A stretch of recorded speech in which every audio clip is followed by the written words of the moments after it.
예, 여러분 안녕하십니까? 예, 김장렬입니다. 김장렬의 반도체 테크 세션 시작하겠습니다.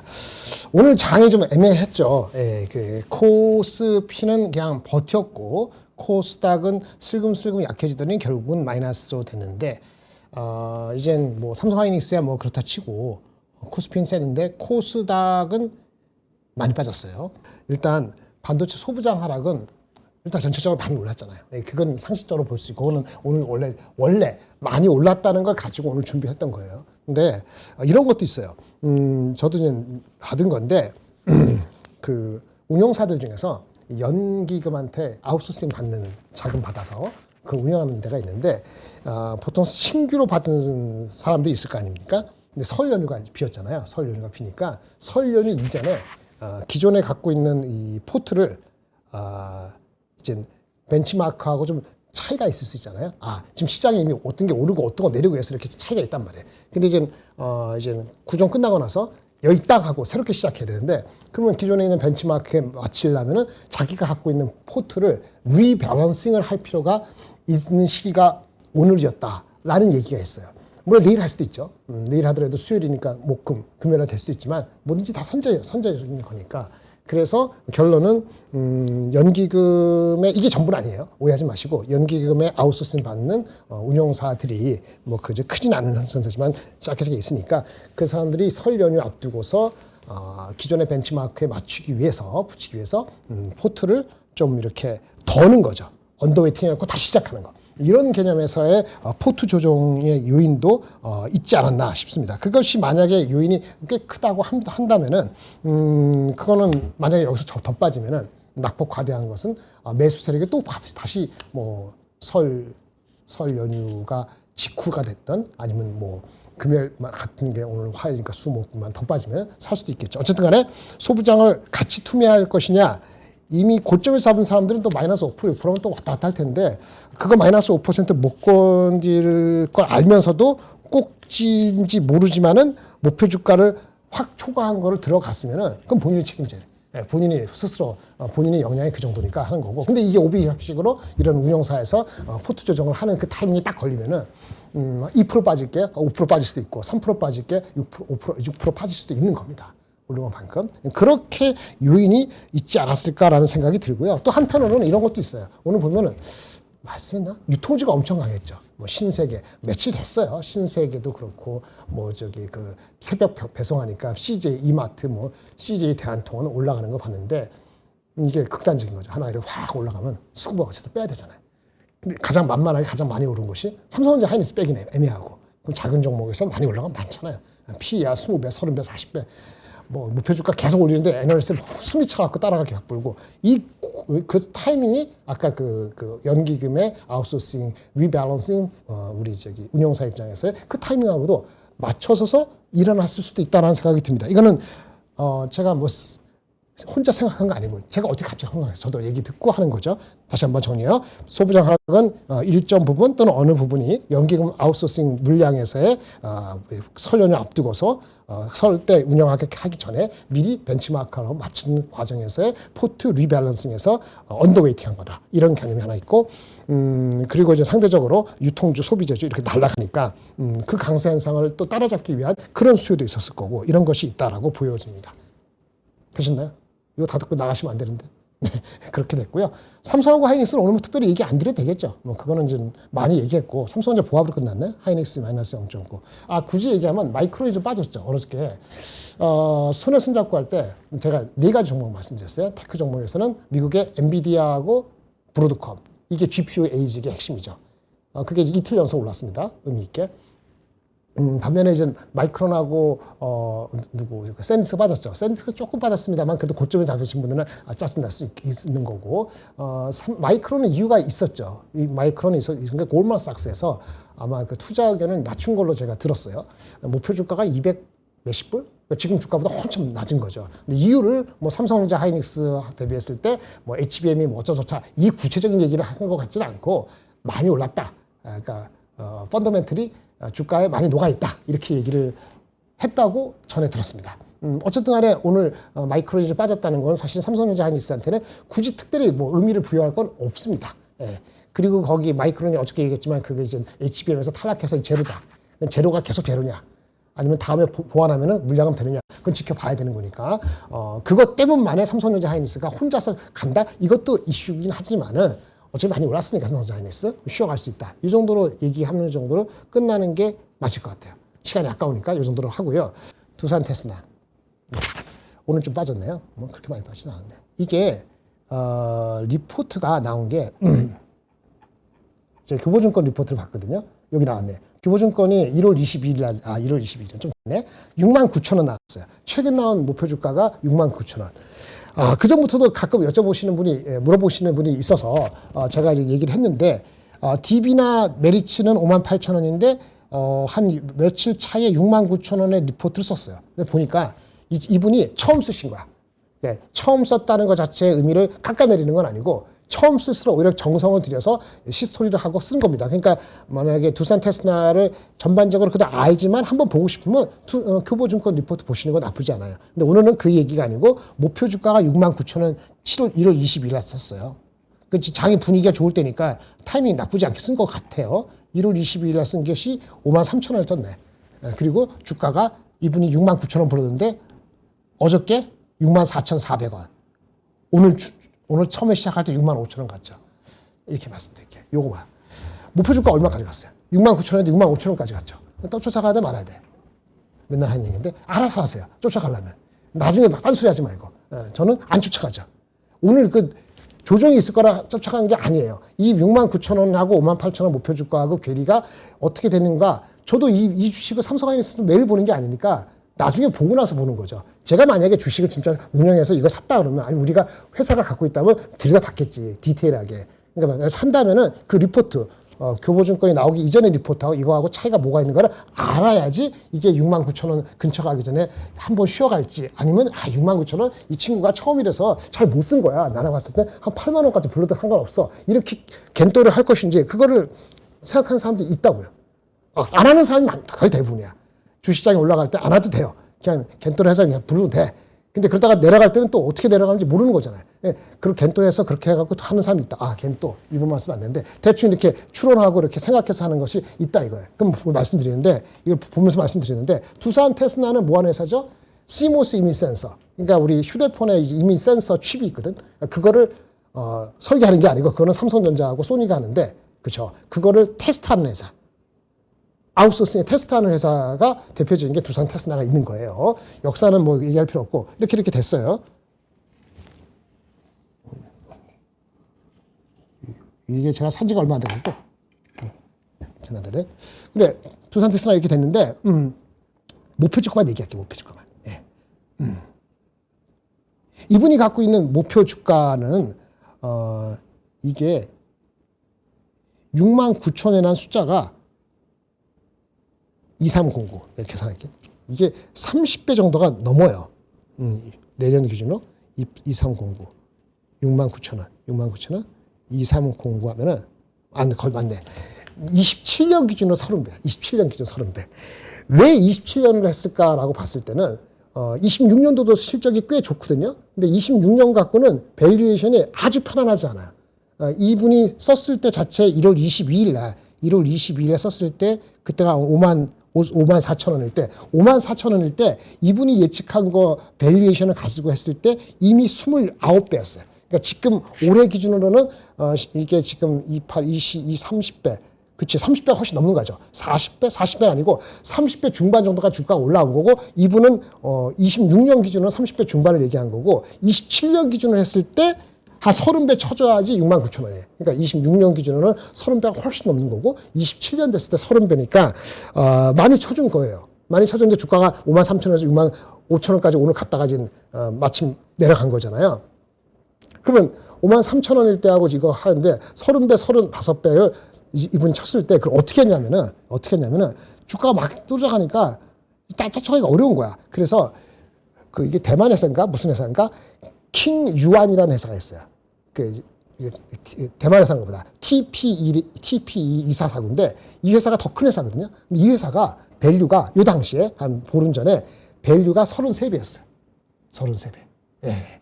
요거를 참조해가지고 우리 두산 테스나의 앞날이 26년뿐만 아니고 27년에 뭐가 되죠? 27년에 소니 있죠. 이게 삼성전자가 거의 대부분인데 소니에서 받는 그 CMOS 이미지 소니가 뺏긴 거 죄송합니다. 소니가 뺏겨서 그 테슬라항으로 들어가는 삼성전자가 받는 삼성 전기가 받아서 삼성전자가 받는 그 물량이 의미 있게 되는 게 27년이라 그래서 27년 거 땡긴 거야. 그 내러티브는 맞아. 그런데 이거를 그 글로벌 피어 그룹인 30몇 배 가니까 30배를 치는 게 맞느냐는 거죠. 이거에 대해서는 어쨌든 시장의 분위기를 타려고 했던 거 아니겠냐라는 생각이 들고요. 두산 테스나 자체가 과거에 피크일 때 PER이 얼마냐면은 30배 간 적은 있었어요. 24년 초, 2년 전에. 그거의 피크도 있고 24년도 피크 그런 거 봤을 때 삼성전자가 파운더리가 잘 되고 뭐 이런 식으로 잘 돼서 하면은 과거 피크 정도를 찾자. 그래서 30배를 친 것 같아요. 그러니까 뭐냐? 많이 반영을 시켰다는 걸 제가 말씀을 드리는 거예요. 근데 이분이 섰는데 이분 말고 그 전에 교보 말고 다른 메리츠증권에서 했을 때 메리츠증권은 58,000원인데 58,000원 목표 주가를 할 때는 이익 전망은 높았어. 이익 전망은 더 높았는데 이게 이분이 했을 때 메리츠가 근데 하고 나서 실제는 이익이 잘 안 나왔어요. 그래서 사실은 이익 전망은 높았으니까 PER 멀티플은 그렇게 높게 안 줬거든요. 17배밖에 안 줬어. 58,000원의 숫자가 17배. 17배는 리즈너블 하죠. 그 비싼 주식은 아니거든. 그리고 이분도 옛날에 그 삼성전자가 잘 갈 때 우리가 성장할 때 우리 그 두산 테스나 같이 성장할 때 피크는 아니고 그 중간 정도 간 게 17배다. 그럼 중간 정도 17배지만은 지금 이익이 얼마큼 잘 나올 것 같으니까 치면은 뭐 한 58,000원 된다라는 거였어요. 이분도 27년 거 땡겨서. 그러니까 메리츠 증권은 그 전에 한 건데 27년 넘버를 높게 잡았는데 실적이 안 나와서 그거 더 낮게 나와서 멀티플 높아졌지만 그 당시 중계 17배 평균 리즈너블 했어. 그 리즈너블 한 게 58,000원이었는데 1월 22일 날 다른 교보증권에서 봤을 때는 이미 53,000원 되니까 그때는 이제 더 이상 업데이트 안 한 거고 교보증권은 한참 있다가 며칠 있다가 1월 20일 날 목표 밸류에이션을 과감히 30배라는 하이 피크를 치면서 그 27년 걸 땡겼다는 거죠. 그럼 뭐냐? 땡길 만큼 땡겼다는 거예요.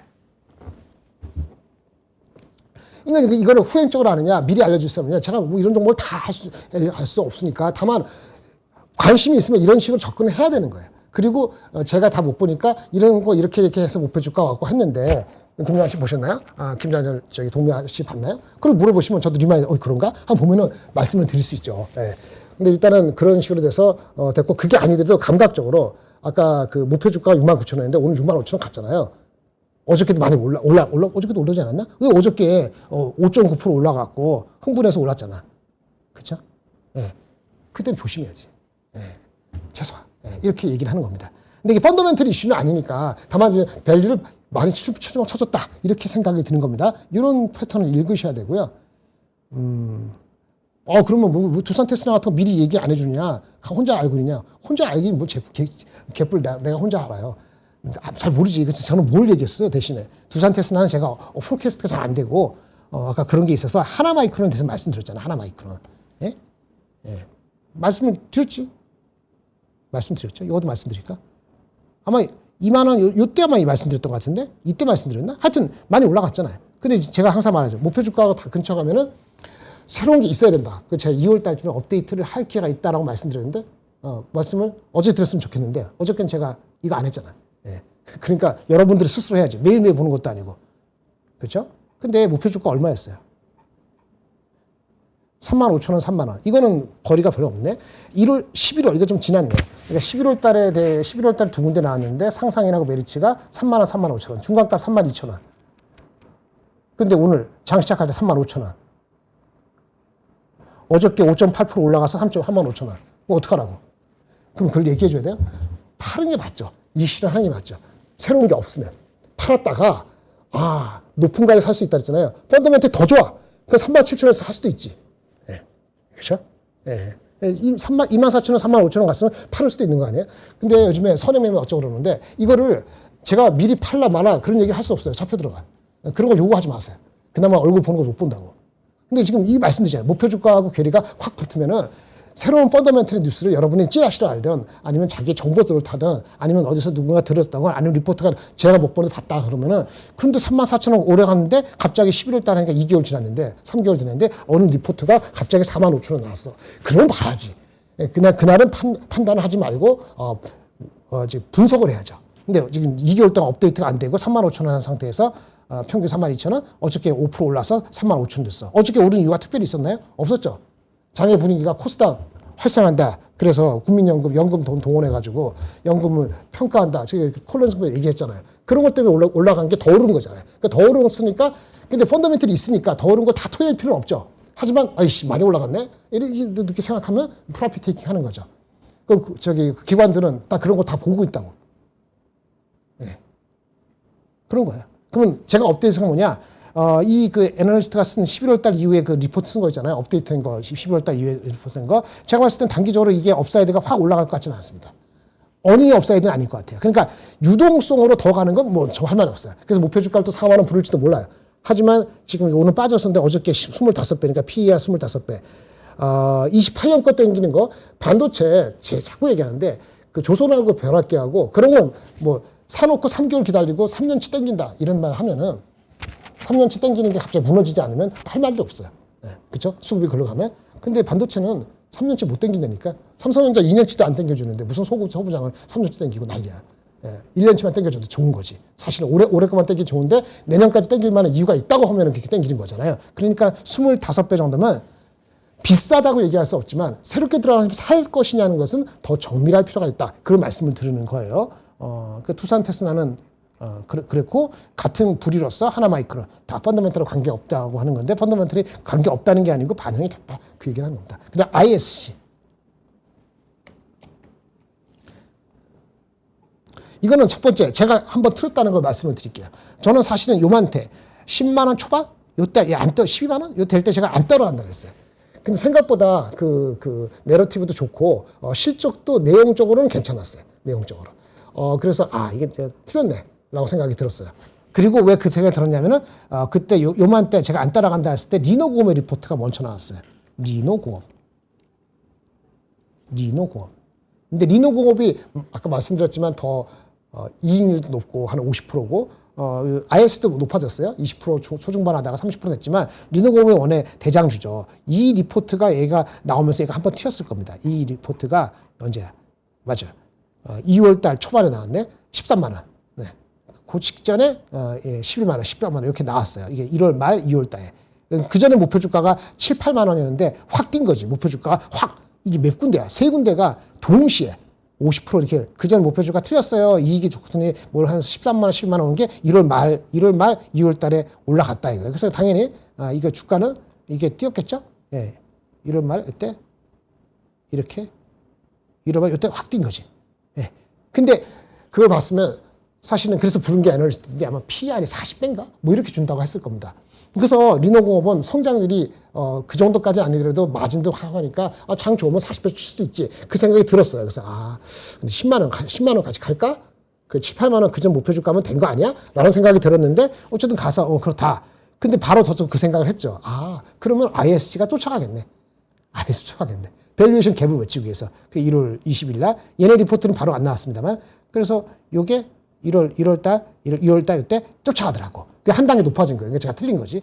그리고 한 번 더 갔어. 한 번 더 간 거는 이제 리포트가 나온 거야. ISC 리노공업이 가니까 우리도 가야 되는 거야 라고 딱 보고 올라간 게 얘는 한 며칠 일주일 상간으로도 있다가 이게 워낙 업데이트 안 한 친구가 확 해서 20만 원 불렀고 그렇지 않은 친구도 한 17만 원 부른 거예요. 17만 원 정도는 부를 수 있다는 게 2월 초에 잡힌 거죠. 며칠 전에. 그러니까 맨 처음에는 이제 누구야? ISC 쫓아서 한번 갔는데 ISC가 올라가니까 리노공업이 올라가니까 같이 올라갔는데 제가 틀린 거고 그리고 이제 리포트가 제대로 나오니까 17만 원 부르고 20만 원 부르니까 간 거예요. 이렇게 나올 때 봐야 되는데 오늘 주가가 얼마였어요? 17만 원, 20만 원 나왔는데 어저께, 이 며칠이야. 2월 5일 리포트 나오고 6일, 7일 사이에 유동성이 붙으니까 유동성이 아주 큰 거지. 10%, 7% 올라서 목표 주가를 바로 가버렸네. 20만 원짜리가 있지만 18만 원 가버렸네. 그리고 오늘은 이게는 펀더멘털 이슈는 아니지만 좀 높으니까 18만 원 가다가 20만 원 목표 주가에 10%딱 남기고 맞았네요. 뭐 사실은 리노공업이나 IS는 펀더멘털 이슈는 진짜 아니죠. 근데 밸류에이션을 40배 주느냐 얼마 주느냐는 건데 그 얘기를 좀 할게요. 이거 바꿔야 되는데 지금 안 보면 자꾸 파일이 꺼져가지고 이거 바꿔달라고 했는데 이렇게 이게 리포트가 이게 언제 나온 거야? 그래서 ISC 리포트가 나왔어요. ISC 리포트가 이건 메리츠에서 나온 거네. 이게 메리츠에서 나온 건가? 자, 헷갈려. 이거는 한국투자증권 나온 리포트를 제가 보고 있고요. 이 목표 주가는 20만 원은 메리츠증권 거고 한국투자증권에서 나온 목표 주가는 22만 원이에요. 그러니까 여기 나오고 말고 메리츠증권 20만 원 나오고 이게 오늘자 같아요. 오늘자 나온 한국투자는 22만 원 더 높게 나왔어요. 근데 리포트가 나온 게 지난주에 실적 나오고 나서 NDR을 한 것 같아요. NDR이 뭔지 아시죠? 넌디 로드쇼. IR 담당이 여의도에 와서 주로 여의도에 있으니까 기관 투자가를 1대1로 만나서 뭐 자세한 Q&A도 받고 이렇게 하는 특별 서비스죠. 증권사 애널리스트 동반하니까 보통 그런 NDR을 하루나 이틀 하고 나서는 리포트를 보통 쓰는 경우가 종종 있어요. 왜? 감흥을 받거나 아니면 자기가 업데이트된 게 있으면 리포트 쓰겠죠. 안 쓰는 경우도 있죠. 안 쓰면은 안 좋은 거예요. 쓰면 보통 좋은 건데 쓰더라도 좋지 않을 수도 있는 게 이미 주가가 미리 땡겼으면 그거 보고서 그날은 빠질 수도 있어요. 근데 이제 오늘이 그런 거지. NDR 후기라 해가지고 한국투자증권 2026년에 블루칩 리포트 이런 거 별로 안 좋아. 블루칩 몰랐나? 블루칩 알고 있었어.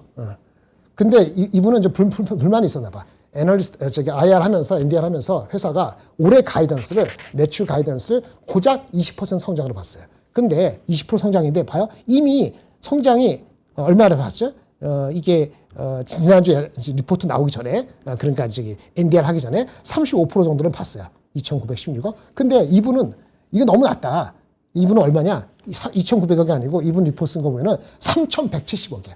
3,170억. 그래서 이분의 EPS는 4,200원이고 지금 이게 EPS가 3,800원이니까 뭐냐? 지금 한 주 사이에 EPS가 10% 올라갔어. 그러니까 자기는 좋게 본다는 거야. 회사가 너무 낮게 줬다. 뭐 그럴 수도 있죠. 그리고 얘기하는 것이 이분이 하는 것이 이 회사가 저번에 제가 얘기한 것처럼 리노공업과 다른 거는 이게 걔네들이 데이터 센터 비중이 많거든요. 그러니까 데이터 센터가 비중이 많다는 거는 리노공업보다는 튈 때 탄력이 높다는 거예요. 그래서 그렇게 과감히 부를 수도 있는데 또 하나는 뭘 얘기했냐면 얘네들이 칩 테스트하는 소켓이잖아요. 칩을 테스트할 때 소켓에 이렇게 넣어서 칩을 꽂아서 테스트한다면 그 테스트 소켓을 만드는 회사예요. 그런데 칩 레벨이 아니고 이 시스템 레벨로 가면은 마진도 붙고 더 좋은데 이제 드디어 칩이 아니고 시스템 레벨 테스트하는 그런 소켓의 비중이 반 넘었다는 거예요. 그래서 올해도 한 60% 되니까 이게 발전한다 이런 얘기. 이거 파지티브. 그래서 흥분할 수 있어요. 그리고 롱텀. 반도체뿐만 아니고 이 소켓 업체들한테도 롱텀 계약을 맺자고 온다는 거예요. 그것도 파지티브. 그러니까 흥분하니까 그리고 캐펙스도 자신 있으니까 더 투자한다 이런 얘기도 하고 결정적으로 PER 배수를 얼마 줬느냐. 목표 주가 22만 원. 남들 17만 원 하는데 한 단계 더 높였잖아요. 여기서부터는 제가 지금 틀릴 수도 있어요. 더 공부하거나 더 아시는 분이 있는데 이게 목표 주가를 22만 원 했던데 이게 얼마나 거냐면은 올해 PER 아까 이분 전망도 4,200원 EPS니까 이게 컨센서스보다 10% 많은 거죠. 48배. 48배를 줬어요. 첫 번째, 48배는 절대적으로 좀 무겁지 않아요? 그렇죠? 섹터는 다르지만 우리 그 월마트가 요즘 날아갔어요. 연초부터 걔가 48배예요. 물론 월마트 대비하는 아니게 우리는 성장률이 훨씬 높죠. 근데 사이클 주식이 있는 거죠. 자, 좀 다른 얘기야. 그러면 결국은 이분은 어떻게 했을까? 그럼 글로벌 피해를 구분해야지. 글로벌 피해가 윈웨이라는 회사가 있습니다. 윈, 이긴다. 웨이, 길. 윈웨이라는 회사가 있는데 그 회사, 대만 회사겠지. 그 회사를 가지고 왔는데 그 회사가 제가 잘은 모르는데 그 회사가 우리 ISC보다 제품의 어떤 로드맵상에 더 빠르지는 않다고 평가한 것 같아요. 근데 그 우리 한국 회사고 이건 대만 회사네. 대만이 우리보다 높게 봤잖아요. 밸류에이션이 워낙 높으니까 기본적으로 할인을 한 거예요. 그러니까 걔네들 밸류에이션이 60배 정도 넘는 것 같아. 말이 안 나게. 그래서 할인해가지고 나온 것이 48배고 이익은 회사에서 준 것보다 훨씬 높게 컨센서스보다 10% 넘은 거 합하니까 매칭하니까 이게 22만 원 나왔다는 거예요. 그렇게 나왔을 경우에 바로 따라갈 것이냐. 이미 갖고 계신 분 13만 원, 14만 원, 12만 원 사는 사람들 그때는 더 살 필요는 없어요. 한번 생각해 보자고요. 왜 이분만 그렇게 얘기했을까? 아니면 다른 사람 동감할까? 동참하는 리포터가 나오면은 그러면 제가 항상 두 번째는 한 번 더 갈 수 있어요.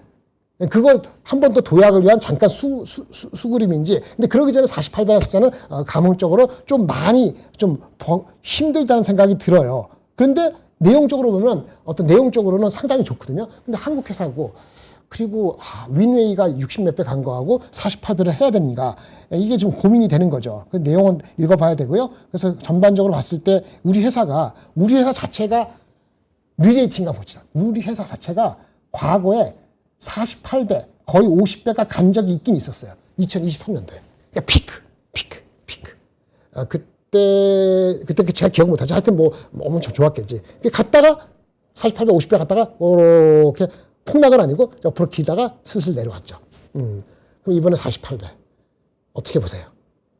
여러분은 몫이에요. 그러니까 흥분하는 거 이거하고 잘 보셔야 된다는 거 말씀을 드리겠습니다. 이 정도 말씀을 드리면은 오늘 이제 제가 꼭 말씀드려야 될 거는 말씀을 드렸고요. 그리고 하나 더 말씀을 드리면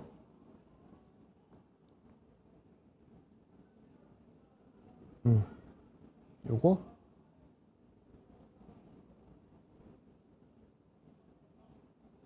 이건가?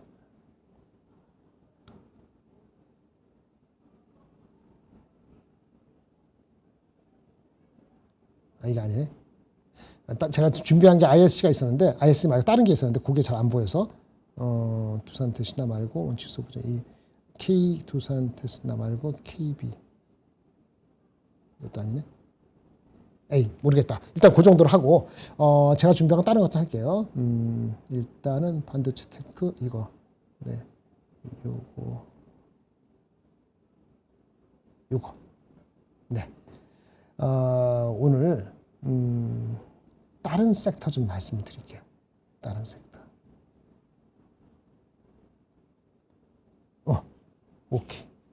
신세계 말씀드리겠습니다. 갑자기 이상한 거해서 미안해요. 우리는 유통주 이거 얘기했나요? 클로징에서 했어요? 했으면 안 하고. 뭐 자세히 다뤘으면 안 하고. 하셨나? 제가 댓글이 안 보여서. 신세계?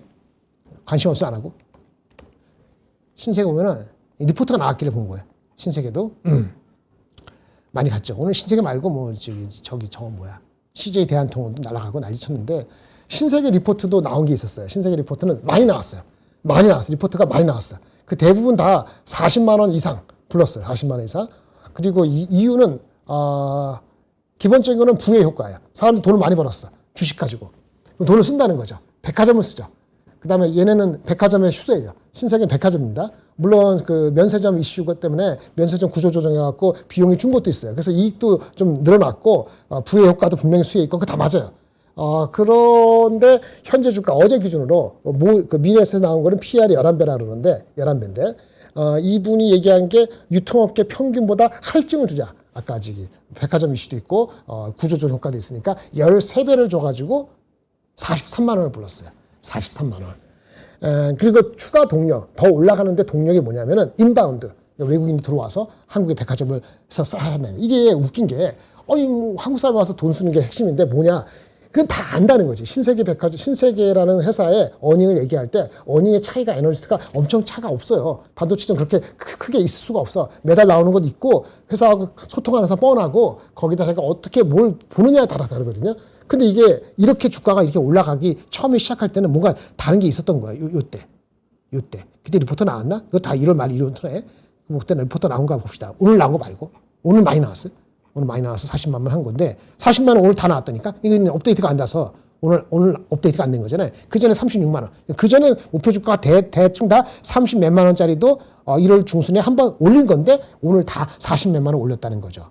40 몇만 원 올리면서 이게 오늘 올라서 13배인데 이익이 올라갔으니까 여전히 13배, 12배 있을 수 있어요. 그렇게 된 거죠. 그러면 이게 어떻게 봐야 되는 거죠? 그러면 두 가지인데 첫째 가장 세이프한 거는 제가 보는 방법 말씀드렸는데 다 똑같이 다 올려잖아요. 다 똑같이 20만 원 후반대 30만 원대 올리고 불과 보름 안 돼서 또 올렸어. 43만 원. 그러면 이건 말씀드릴 수 있어요. 그전 목표 주가 지금 40몇만 원 올리고 오니까 그전 목표 주가 35만 원, 32만 원이잖아요. 이거는 여간해서 안 깨질 겁니다. 만약에 이 이전 목표 주가가 깨질 정도가 되면은 지금 내러티브 자체가 뭔가 구멍이 있었던 거예요. 예. 그러니까 지금 사신 분이 있으면은 뭐 오늘 산 거 뭐 했을 때 이 뭐 얼마나 사는지 모르지만 이 목표 주가가 밀리더라도 이전 목표 주가 30만 원 초반까지 밀려서 깨지면은 그건 손절이거나 아니면 다른 내러티브나 내러티브가 약해진 거예요. 근데 43만 원 부른 거 자체가 아까 V효과, 아까 뭐 저기 인바운드 모멘텀을 탄다, 기대가 아직 있고, 그 다음에 뭐 그렇죠? 그러면은 주식시장이 빠지면 이것도 빠질 수 있어요. 근데 하여튼 그런 거고, 일단 또 다른 목표 주가도 40만 원 이상인데 여기 추가적인 캐털리스트를 외국인 매출이 증가된 걸 포함했었어요. 그러니까 외국인 매출이 얼마 증가하냐면 외국인 비중은 작아요. 외국인이 뭐 신세계 여기 쓰는 비중은 작습니다. 그런데 그 절대 그 성장률이 이번에 70%가 증가됐다 그랬어요. 이 리포트 포인트는 70% 증가된 거예요. 그러니까 이게 시작이라 본다면 외국인의 비중이 지금 이 애널리스트가 쓴 거로 의하면 미래에서 5.7%밖에 안 돼요. 5.7%. 페이스가 낮잖아요.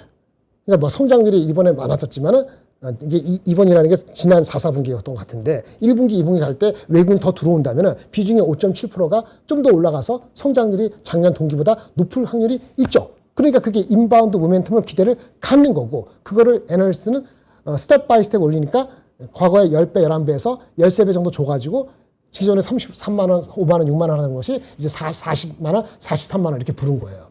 자, 그랬을 때는 흥분하지 마시고 이거는 분위기 탔다. 그래서 만약에 어저께 그전에 미리 올라갔다 1월 며칠에 샀다 그러면은 제가 봤을 때는 제가 이 섹터는 전문가 아닙니다만은 아니 이런 게 올라가니까 소부장을 파는 이유도 되지. 그렇게 되니까 시가총액이 작은 것도 아니 3조. 그리고 거래량도 여기 한번 터졌잖아요. 1월 말에 그 리포트 나왔을 때 그렇잖아요. 예, 요때 한번 쾅 터지고 올라갔을 때 이때 잡았으면은 30만 원 언저리 해서면 가지고 계시면 됩니다. 내러티브가 바뀌어서 그전 목표 주가로 확 내려가지 않으면 수급은 물론 이익이 많이 주가가 올라갔으니까 파는 사람도 있겠죠. 근데 1월 20며칠에 한 거 요거 보시면서 거래량이 확 줄지 않으면 뭐 괜찮다. 근데 지금 들어가느냐 38만 원 희한데 40만 원도 있고 43만 원도 있고 여유가 많지가 않지. 그러니까 뭐야 좀 빠지면 기회 있다고 생각하는 사람들이 늘지 않겠어요? 이렇게 생각을 하시면 될 것 같아요. 그래서 외국인 지분이 아니지. 외국인 비중이 5.7% 낮다고 봤지만 생각보다 더 낮더라고요. 올라서도. 근데 이걸 말씀드리는 거는 예전에 그 한번 말씀드린 것 같아요. 작년에 제가 9월인가 언젠가 했을 때 우리 인바운드 얘기하고 하버노 있고 저기 뭐 이렇게 명문지 있을 때 얘기한 것 같은데 일본의 그 백화점들이 갑자기 리레이팅이 돼가지고 한 단계 높아서 제가 넘버는 기억 안 나는데 이렇게 올라가는 기억이 나거든요. 그러니까 주가가 얼마나 오면 기억하는데 많이 올랐어요. 2배 이렇게 올라간 적이 있는데 그게 올라갈 때도 뭐냐면 걔네 내수에 일본 사람 쓰는 거 말고 외국인이 와서 쓰는 거 있잖아요. 그러니까 외국인 비중이 굉장히 낮았어. 근데 외국인 비중이 올라가면서 주가가 리레이팅해서 밸류에이션이 달아졌거든요. 그건 분명해요. 제가 나중에 시간이 되면 그것도 다시 찾아줬는데 작년 8월인가 11월 사이에 리포트 나왔던 것 같아요. 그 이제 유통 애널리스트가 쓴 그 외국계 일본의 백화점을 벤치마크해서 쓴 리포트가 기억나요. 그거랑 비슷할 수도 있다 그러면은 늘멍 있을 때 이것도 포트에서 한 부분 반도체도 중요하지만 그렇게 될 수 있다라는 생각을 오늘 갖게 됐습니다. 이렇게 말씀을 드리고요. 마지막으로 증권주 말씀. 증권주. 제가 증권주 좋아한다 말씀드렸잖아요. 반도체 말고 뭐다?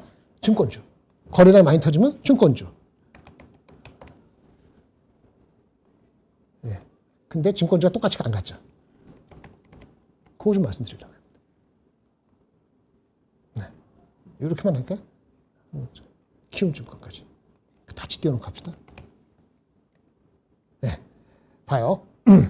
일단 빠진 거. 미래에셋증권만 빠졌네. 그래도 오늘도 가다가. 미래에셋증권. 이게 얼마 간 겁니까? 한 달 사이에 한 달도 안 돼 더블 됐네. 그러면 조정은 항상 나올 수 있지. 그리고 거래량이 어느 순간부터 줄죠. 조금. 살 사람 샀고 팔 사람 팔고 이런 얘기예요. 근데 목표 주가가 재밌는데 목표 주가는커녕 투자 의견이 갈라집니다. 근데 원래 미래에셋을 별로 안 좋아하는 증권사가 있었어요. 제가 어디라고 얘기 못 하겠고 하여튼 그래갖고 이게 목표 주가 이게 보면 여기도 보면은 홀드가 꽤 있죠. 홀드가 삼성증권에서 홀드 33,000원, 대신증권 27,000원 홀드. 이건 틀렸지. 왜? 그 아까 투자한 거 그거에 대한 가치 그 미래에셋이 그래도 파워가 세단 말이에요. 그러니까 만약에 레버리지 붙으면 더 붙이, 그러니까 목표 주가는 더 갈 수 있어요. 그런데 재밌는 건데 키움증권에서 이게 언제 업데이트하는지 모르지만 이제 며칠 전에 75%라는 엄청 무지무지한 목표 주가를 상향해서 65,000원으로 했어요. 그렇죠? 이렇게 나왔죠. 그런데 여기 의견을 보면은 의견이 여전히 오늘도 나왔는데 오늘 나왔어요. 이거 말고 딴 데 여기 하나 대신 삼성 어딘지 잘 기억이 안 나는데 홀드. 그러니까 이제 중립이라는 거야. 주가가 오는 건 이해하는데 그 예를 들어 저런 거지. 그 투자한 거 자산 있잖아요. 그 저기 스페이스X인가 그게 5천 몇백억이가 반영됐다나 4, 4분기 때 올해 1, 4분기에도 반영이 될 겁니다. 근데 그거 4천 몇백억 다 반영이 되더라도 밸류가 이제는 잘 안 나온다. 어제 종가 기준으로 안 나온다는 리포트 제가 본 것 같아요. 그 의견이 갈려요. 많이 올랐기도 했고 5만 원 넘어갈 때. 그러면 일단은 더럽게 많이 올랐어. 그리고 더럽게 많이 올랐는데 의견이 같아도 프로핏 테이킹 할까 말까인데 의견이 이제 갈리기 시작하는 게 나왔다는 얘기는 충분히 프로핏 테이킹 할 수 있다고 생각하는 거죠. 이걸 싫어하는 게 아니에요. 제가 뭐 증권사 그렇게 몰라요. 근데 문제는 아니고 그러면 키 맞추기 위해서 마치 리노고 ISC처럼 다른 걸 봐야지. 봤어야지. 그게 뭐 있어요? 삼성증권, 한국금융지주, 키움증권. 근데 한국증권은 좀 같죠.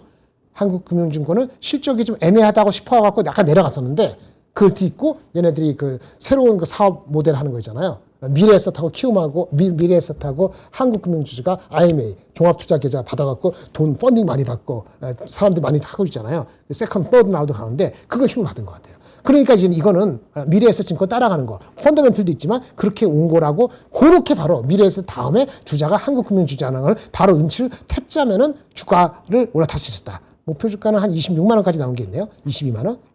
근데 이제는 이것도 이제는 목표 주가를 많이 갔으니까 이제는 제가 투자하라고 말씀 못 드리죠. 그래서 제가 볼 수 있는 건 뭐냐? 두 개 나왔어요. 아직도 밸류가 남아있다고 보는 게 삼성증권. 가장 느리죠. 뭐 투자한 것도 별로 없고. 근데 사실은 얘네들은 알짜거든요. 고액 자산가, 웰스 매니지먼트 있잖아요. 돈 많이 내는 거. 이거의 비중이 상당히 있기 때문에 알짜예요. 가장 늦게 가긴 하죠. 가장 늦게 가서 이제 요 정도 온 게 늦게 간 거예요. 목표 주가는 뭐 그렇게 뭐 여유가 있지 않을 것 같긴 한데 12만 원까지 있으니까 12만 원 기준으로 따지면 아직 조금 여유가 있죠. 어쨌든 그래서 그렇게 돌아간다는 걸 하고 만약에 거래가 진짜 많이 되면은 키움증권이 안 돼. 키움증권은 다른 약간은 미스된 게 있어갖고 주가가 한번 흔들렸어요. 약간 여기서 한번 흔들렸거든요. 근데 그러면 이게 4만 5천 원이니까 목표 주가 5만 원 4천 원이니까 만약에 거래 대금이 아직도 남아있다. 1, 4분기까지 간다. 그러면 하나를 고른다 하면은 두 개를 고르면은 키움과 저 같으면은 키움과 삼성증권이 먼저 후보에 오지 않을까 이런 생각을 합니다. 근데 어찌나 잘나 이제는 증권주도 많이 올라서 진짜 거래가 터지기 전이면 이제는 후달린다기보다는 조금 뭐랄까 이제는 숨고르기를 할 수 있는 상황이 도래해가는 느낌은 받아요. 그래서 한 번 더 뛸 때는 좀 조심하자 이런 생각을 갖게 되는 상황입니다. 여기까지가 오늘 이게 제가 준비한 증권하고 유통하고 그 다음에 이런 거 얘기를 했고요. 마지막으로 원래 주제를 준비했던 거 그래도 그런 얘기는 해야 되니까 말씀을 하나 드리겠습니다. 이렇게 여기 디스크 여기 원래 했던 게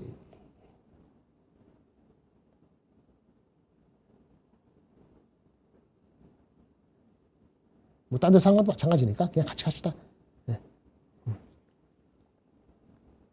네. 다시 말씀드릴게요. 이거는 보여주세요. 연결시켜주세요. 세 번, 네 번 하니까 시간을 맞추네. 그죠? 그리고 여기가 되게 더워요. 제가 더울 많이 타서 이건 집에 가서 먹어야겠다. 어쨌든 이 기억나세요? 6가지 주제 중에서 다 믿으면 5천은 그냥 간다고 하잖아요. 네, 감사합니다. 5천은 가는데 시간 문제라는데 이게 제가 쓴 게 1월 중순이에요. 그 이상도 될 수 있다 얘기했는데 그게 왔어요. 그래 왔죠. 한번 흔들리긴 했지만 골디락스 미국 아직 금리 인상은 아니죠. 가능성은 열어 있고요. 고용에 신경 쓰고 인플레는 아직 안 시죠. 뭐 저기 와시가 왔지만 와시가 바로 우리를 와시어웨이 안 합니다. 아직 시간이 필요해요. 한 60일 남았습니다. 청문회 할 때까지 보통 2개월 걸리거든요.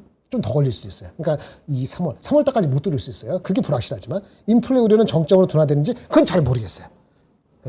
저는 모르겠고 유동성 위기는 틀어막는다. 그런 거 같죠?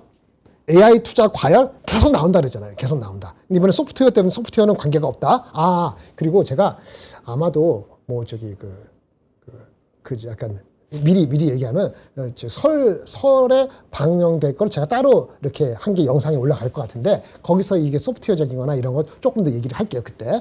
어쨌든 간에 이번에 이슈는 에이전트 AI, 엔트로피, 그다음 오픈 AI 이런 것들에 의해서 기존의 하이어키가 높은 거. 대충 자기네가 그 모델을 가져와서 AI 모델을 가져와서 자기네 소프트웨어에 얹혀서 대충 그렇게 먹고 살라고 했던 거. 세일즈포스 뭐 이런 회사들, 어도비 이런 회사들은 직격탄을 맞은 거고 어제 그제도 얘네들은 별로 안 올랐어요. 미국의 IFG 뭔가 그 소프트웨어 ETF도 섞여 있습니다. 그렇게 혀틀 당한 게 있고 하이어키가 다른 거. 마이크로소프트하고 그다음에 팔란티어는 진짜 관계 없거든요. 나중에 팔란티어만 가서도 얘기하고 싶은데 강의를 해야 돼. 팔란티어하고 이거는 마이크로소프트는 특히 팔란티어는 관계없고 저가 매수의 기회였어요. 저는 아직도 그렇다고 보는데 그건 구분이 되는 겁니다. 가는 놈하고 안 가는 놈하고 이렇게 구분이 되면서 실제 하드웨어적으로는 이게 모든 것이 D램이 키밸류 캐시 메모리 때문에 DDR이 가격이 뭐 더블 오른 거나 그 원천은 추론 때문이고 추론이 더 많아지니까 추론이 많아지면서 컨텍스트가 길어지고 그전 걸 기억해야 되고 컨텍스트가 길어지는 거니까 당연히 얘가 에이전트 얘가 클로드가 됐던 뭐가 됐던 간에 메모리 숫자나 GPU의 성능 자체는 변화가 없고 그러니까 이제 구글도 빚을 져서라도 투자를 하고 오픈 AI도 다 투자를 하고 그러니까 지금 잊어버리는 것처럼 되는 거잖아요. 실제 에이전트 AI 속도는 모르지만 그런 거면은 일단 속도로 해결될 수 있다는 분위기로 가는 거예요. 물론 그렇다고 모든 게 끝난 건 아닙니다. 그리고 어쨌든 반도체 논한다. 곡괭이 맨 밑에 있는 건 논한다. 그건 맞죠. 다만 추가 상승 각도 제가 지금 논한다는 게 아니고 오버부킹 되는 것이 과연 무조건 좋기만 할 것이냐. 올해 말고 내년 얘기하는 거예요. 이미 올해 건 주가에 반영이 됐다 있어요. 내년 거 반영되는 게 중요하니까 이거는 지켜보자 이런 얘기고 원화 약세 우려는 1,500 가는 거 그거는 막을 것 같아요. 막혀질 것 같고 미국도 그런 걸 바라진 않기 때문에 막을 것 같은데 그렇다고 우리가 뭐 확 외국인이 아무 생각 없이 무조건 살 수 있을 정도로 원화가 1,410 이렇게 갈 것이냐 그건 또 모르겠어요. 그래서 요거 해석을 했는데 사람들은 이제 전반적으로 긍정적으로 보고 우리나라 자체 돈의 유동성 자금이 있으니까 여기 6개 중에서 4개 정도 믿고 5개 하니까 5,000원 가다 이거예요. 그래서 5,000은 불편하지 않아. 근데 이제 5,500을 가면은 PER이 10배니까 이제부터는 아주 싸다고 얘기할 수는 없어요. 아주 싸다고. 그래서 속도는 왔다 갔다 한다. 이걸 계속 말씀을 드리는 거고요. 그 다음에 말씀드린 것처럼 당연히 목표 주가 90% 가면은 일단은 조심하자. 이 의견이 갈리면 특히 조심하자. 이런 얘기를 하는 거예요. 개별 종목이나 개별 섹터 얘기하는 거고요. 요것만 하고. 상상, 기분 좋은 상상? 이거는 제 특별 방송에서 얘기할 테고, 요거, 소프트웨어 사라진다. 이거를 말씀드리는데, 아까 그건데, 이렇게 말씀드릴게요. 요거만 오늘 끝입니다. 이거 어떻게 됐어? 엔트로픽이 발표한 게 있었어요. 클로우드 오퍼스 4.6이라고. 그리고 그 다음날, 오픈AI가 비슷한 거, 5.3 코덱스. 우리나라 코덱스 아니고. 이거를 발표하면서 핵심 뭐냐? 이제는 AI가 개별적인 AI가 아니에요. AI 코딩이 뭐냐면 코딩을 하면 내가 시킨 거 그거만 하잖아요. 그 조각조각 코딩하는 게 아니고 그렇죠? 코딩할 때 코딩이 아니고 전체 프로젝트 맡을 때 개발해서 쓰고 그냥 배포하고 디버깅하고 이런 프로세스를 사람이 하잖아요. 근데 사람이 붙어서 이걸 지가 다 보는 거야.